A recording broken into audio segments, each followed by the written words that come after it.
believe it would be somewhat difficult to cover all of it. But luckily, we have shared agenda. So we'll begin with a welcoming address of the keynote speakers of the plenary session, although I'd like to reserve a right to myself. If news show up or if there are certain topics spoken that require immediate comments, I'd like to reserve a right to address the question to the speaker.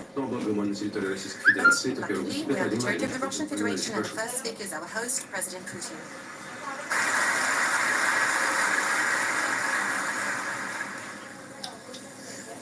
Уважаемый господин Бадулга, уважаемый господин Нарендра Моди, уважаемый господин Махатхир Мохаммад, господин Синдзо Абе, дамы и господа, друзья.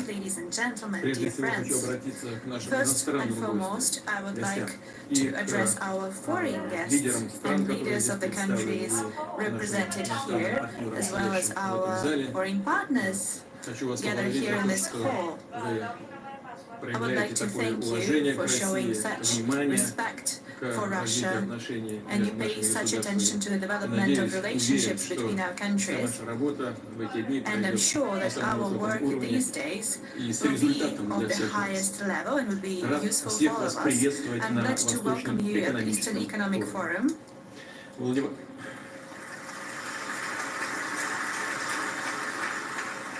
Владивосток – столица Приморья, а теперь и всего Дальневосточного федерального округа России пятый раз собирает глав ведущих стран азиатских агентств групп, крупнейших инвесторов, бизнесменов, представителей общественности и экспертных кругов.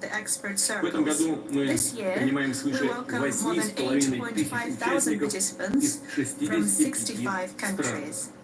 По сравнению с первым форумом, его представительство увеличилось более чем вдвое. Видим в этом убедительное свидетельство растущего интереса к российским тем возможностям для сотрудничества, которые предлагает этот без всякого преувеличения колоссальный регион. Сила, конкурентные преимущества Дальнего Востока and hardworking, energetic people, educated and ambitious young people. Those are new centers of science, industrial growth, and industries of the future. Those also include the rich reserves of natural resources, broad logistic opportunities such as the Northern Sea route and other trans-Eurasian routes.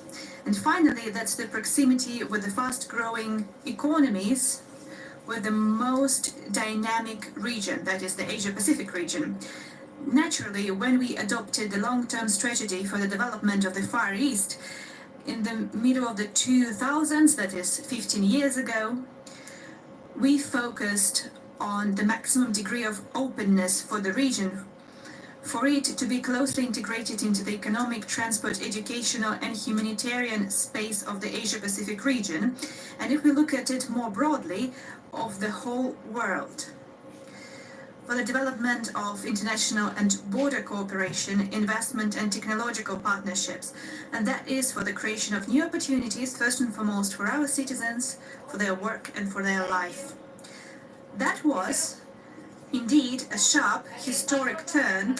I would like to remind you that at the start and in the middle of the 20th century, and then during the years of the Cold War, many Far Eastern territories, for example, the Vladivostok itself, where we find ourselves today, had mostly military significance and were, as we said back in the day, restricted areas.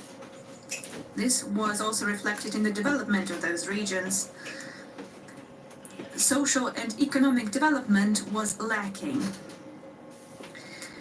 And I would like to highlight that over the recent years, the situation has changed drastically, and we are proud that the Far East has become one of the symbols of the openness of Russia, of innovation and determination, and eliminating all kinds of barriers for business and human communication. Undoubtedly, we understand that such a result would hardly be possible without strengthening the atmosphere of trust and constructive cooperation in the Asia-Pacific region as a whole. We want these positive trends to be developed further so that our common region would be safe and stable. Our relationships with India, China, the Republic of Korea, Malaysia, Mongolia, Japan and other countries of the Asia-Pacific region are based on the principles of respect and honest dialogue. I'm convinced they have great prospects which tally with the growing role that the Asia-Pacific region is to play in the coming decades. I believe that all those gathered here, the high-level guests that we have with us today, would agree with that. On par with openness, we also have one more key principle of our massive plans to develop the Far East of Russia, and that is their long-term and consistent nature. We concentrate our resources and step by step we administratively boost our efforts. We reach our goals and we set new tasks before ourselves. We always strive for more. Over the last 15 years, we have managed to set the conditions so that the Far East would be on the track of advanced growth. And those are not just words. I can provide you some proof. A great beginning for such a work was the preparation for hosting the APEC summit in Vladivostok in 2012.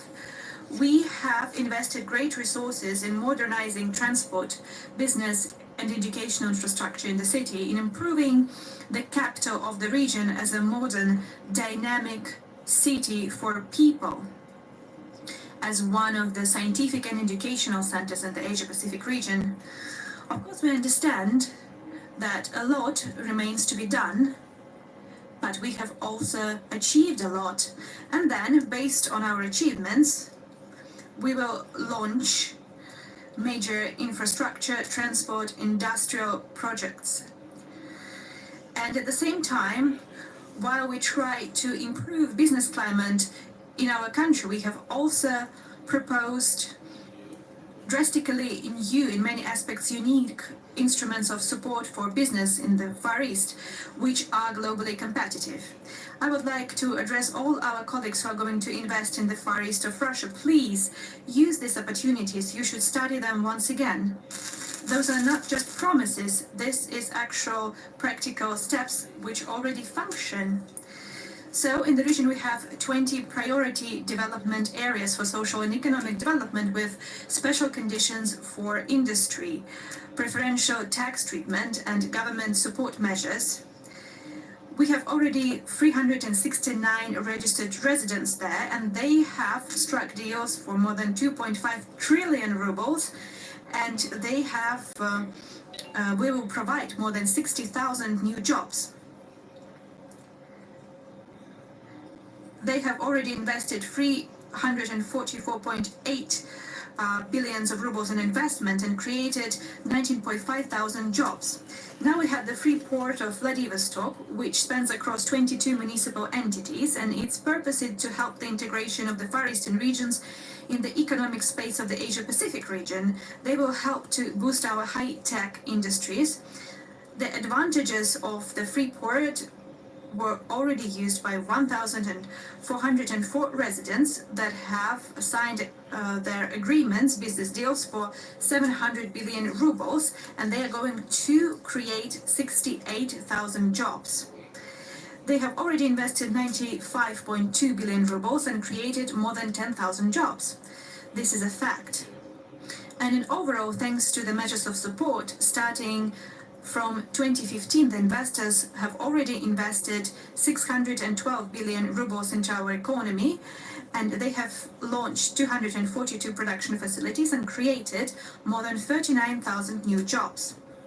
As a result, we have the growth of industrial production in the Far East. It currently stands at 23% over the last 5 years, and this is 3 times higher than the average in the country.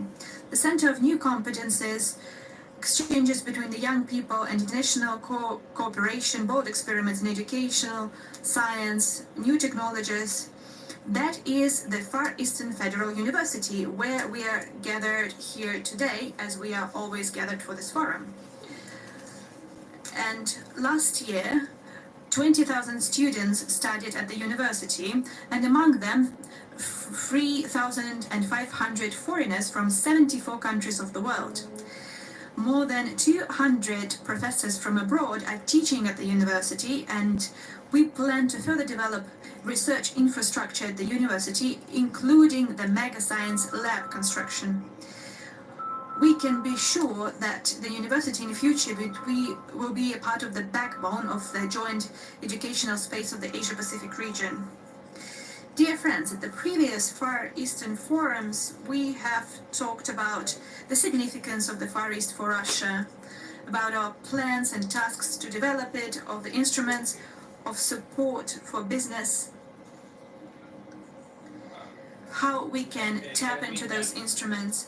I have briefly spoken about this in my address today, although we understand, and just now with my colleagues during the working lunch, we talked about that without the people, without their energy, without their talents, without their interests in achieving results, no such goals could be reached. So in my address today, I'm going to focus on social and economic development and the social program of development for the region. I believe it would be interesting not only for the people in Russia, but also for our potential investors who already work here in Russia. That would mean that we would create a favorable social and economic climate, and thus we would attract the needed labor resources. So yesterday, together with the leaders of the Far East region, we discussed new stage of development for the Far East. And the point is to convert the economic gains of the recent years into a social growth spurt, into better quality of life for the people. So we need to have changes in healthcare, education, in improving cities and villages that would be felt by millions of people. And such changes should be felt not only in some distant future, as I have already mentioned, not only years later, but very, very soon. And I would like to highlight that compared to 2005, the migration outflow from the Far East has decreased twofold. We need to turn the tide, and the Far East should not lose, but gain more people with their energy, power, and initiative. So I would like to go back to our talk at this question. What is the outflow of people from the Far East? That is indeed a very important question from the moral and ethical point of view, and from the economical point of view as well. This region should be attractive for qualified personnel and for the young people, because the young people are our future. Even more so that the Far East is a very young region of Russia. It has great demographic potential, which we need to keep and multiply. The overall birth rate is higher than the average in Russia. Out of 8,200,000 people living in the Federal District, almost 1.5 million are school children, students, and college students. They have victories in various sports competitions, international and all-Russian scientific competitions. For example, recently Kazan hosted World Skills Junior, and the gold medal was won by the 9th grade Andrei Mishkov from Ulan-Ude. He was the best when it comes to information technologies, and once again I would like to congratulate him on that.